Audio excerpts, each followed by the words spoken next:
सोजू एक नन्हा सा लड़का था। वो अपनी माँ के साथ गांव में रहता था। सोजू को नींद बहुत आती थी। उसका हर वक्त जी चाहता था कि वो हर वक्त सोता रहे। एक दिन सुबह सवेरे उसकी माँ ने उसे आवाज़ दी और कहा, सोजू उठ जाओ, सोजू उठ जाओ। तुमको आज गोभी के खेत में पानी देने जाना है। जल्दी से नाश्ता कर लो और चल पड़ो। सोजू ने नाश्ता किया और जबरन कहरन एक बाल्टी ली और चल पड़ा। उनका खेत एक नदी के किनारे था। जब वो वहाँ पहुँचा तो उसने बाल्टी ज़मीन पर रख दी और एक बड़े दरख्त के नीचे बैठ गया। सोजू को अब भी नींद आ रही थी और वो जमाइयाँ ले रहा था। उसने अपने आप से कहा, थोड़ा सा सो लूँ, उसके बाद खेत को पानी दूंगा। उसने अपना हाथ सर के नीचे रख लिया और लेट गया और फ़ौरन खराटे भरने लगा। लेकिन अभी चंद मिनट भी ना हुए थे कि वो शोर-गुल की आवाज़ सुनकर जाग गया। इससे थोड़ी दूर नदी के किनारे हाथी का एक बच्चा पानी में खेल रहा था। हाथी का बच्चा सूंड में पानी भरकर घास पर डाल रहा था। सोजो की नज़र जैसे ही हाथी के बच्चे पर पड़ी वो उठ बैठा। अभी नींद का गलबा बाकी था और उसने एक लंबी सी जमाही ली। जब हाथी के बच्चे ने उसे देखा तो कहा, मैं इस खेल से थक गया हूँ, ये काम बहुत आसान है, आओ मिलकर कोई खेल खेलें।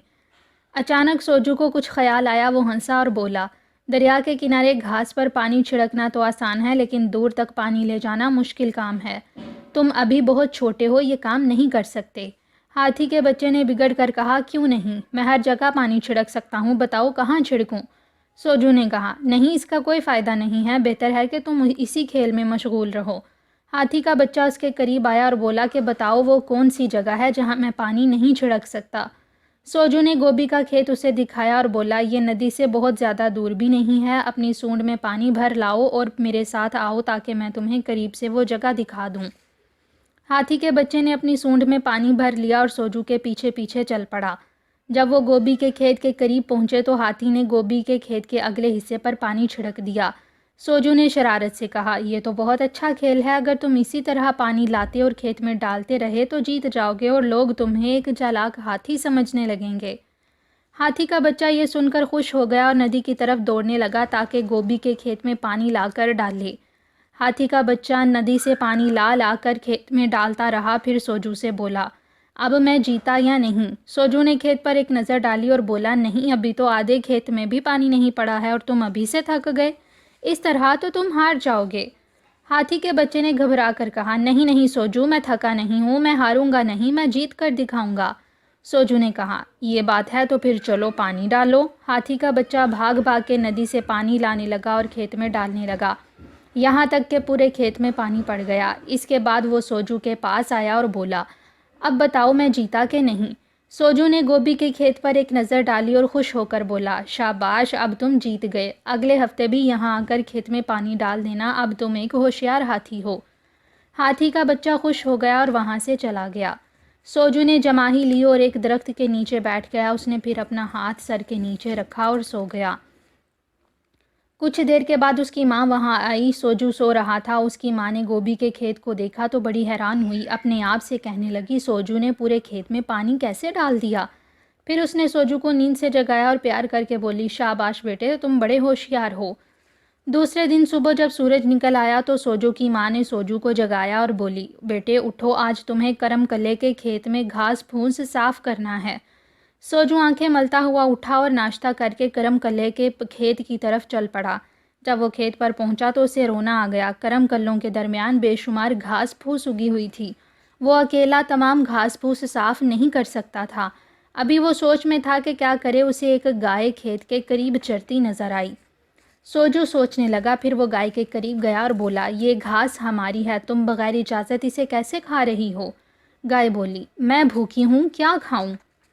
सोजू ने करम कले के खेत में उगी हुई घास की तरफ इशारा किया और बोला, तुम एक अच्छी गाय हो, जाओ उस खेत में जो घास है वो खा लो, बस ये ख्याल रखना कि कहीं करम कल्ले ना खा जाओ। गाय खुश हो गई और करम कल्ले के खेत में घुसकर जल्दी जल्दी घास चरने लगी। सोजू ने फिर एक जमाही ली और एक दरख्त के नीचे लेटकर सो गया। 1 घंटे में गाय ने सारी घास खाकर साफ कर दी और एक कोने में जाकर बैठ गई। सोजू की आंख खुली तो खेत को घास फूस से साफ देखा। वो बड़ा खुश हुआ।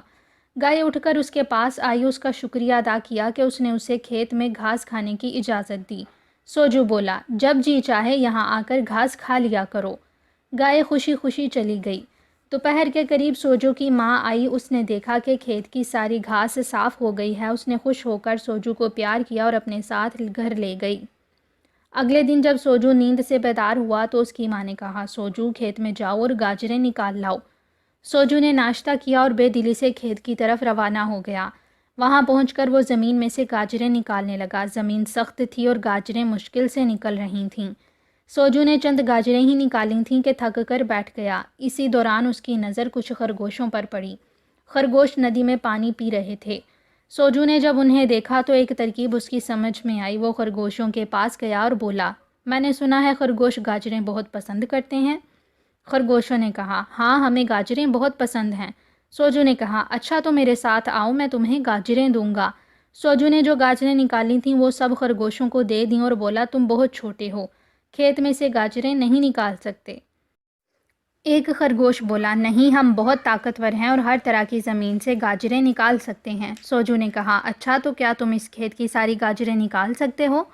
खरगोशों ने एक साथ जवाब दिया, हाँ, हम गाजरें निकाल सकते हैं। सोजू चालाकी से बोला, मुझे यकीन नहीं आता। खरगोशों ने कहा, अगर तुम कहो तो हम इस खेत की एक एक गाजर निकाल डालें, हमें तो गाजरें बहुत पसंद हैं। सोजू दिल ही दिल में खुश हुआ और बोला, अच्छा ये बात है तो फिर शुरू करो। खरगोशों ने तेज़ी के साथ गाजरें निकालना शुरू कर दी। सोजू अपनी चालाकी पर बहुत खुश था। आराम से एक दरख्त के नीचे बैठ गया। फिर उसने जमाही ली, हाथ को सर के नीचे रखा और सो गया। फिर जब उसकी आंख खुली और उसने खेत पर निगाह डाली तो वो हैरान रह गया। खरगोशों ने खेत की सारी गाजरें निकाल डाली थीं, लेकिन एक भी गाजर वहाँ नज़र नहीं आ रही। खरगोश सारी गाजरें चट कर गए थे। सोजू रोने लगा। उसकी समझ में नहीं आ रहा था कि वो अब अपनी माँ को क्या जवाब देगा। उसने सोचा, मेरा ये तरीका ठीक नहीं था, मुझे अपना काम खुद करना चाहिए था। वो उदास था, अब उसे नींद भी नहीं आ रही थी।